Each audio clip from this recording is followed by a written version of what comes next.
ৰাজ্যৰ ভিন্ন প্ৰান্তৰ সমান্তৰালকৈ তামুলপুৰ জিলাৰ জাৰ তালুকতো অশোকাষ্টমী পালন হৈছে। এই উপলক্ষে জাৰ তালুকৰ পাগলাদিয়া নৈৰ ঘাটত অজস্ৰ লোকে গংগা স্নান কৰিবলৈ ওলাই অহা দেখা পোৱা গৈছে।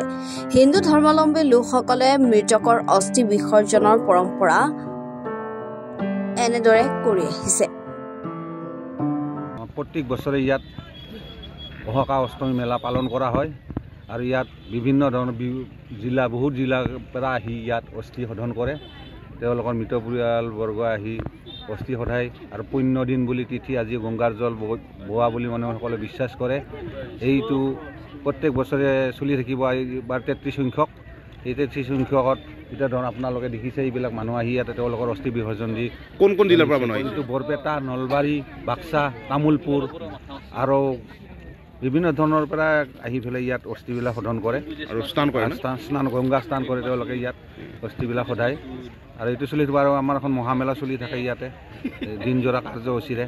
অহোকা অষ্টমী মেলা অস্থি সদোৱাৰ পাছত এই মেলাখনত বহু মানুহ আহি আয়োজন কৰি বিভিন্ন ধৰণৰ অনুষ্ঠান প্ৰতিষ্ঠান চলি থাকে। এইটো সঁচাকৈয়ে খুব ভাল এটা পদক্ষেপ আৰু এইটো ভৱিষ্যতেও এনেকৈ আমাৰ এই স্থানীয় ৰাইজে মিলি একত্ৰিত হৈ এই অনুষ্ঠানটো চলি থাকিব বুলি আশা কৰিছোঁ। ধমধমাৰ পৰা নজৰুল হকৰ ৰিপৰ্ট, এনি ভাৰত 24।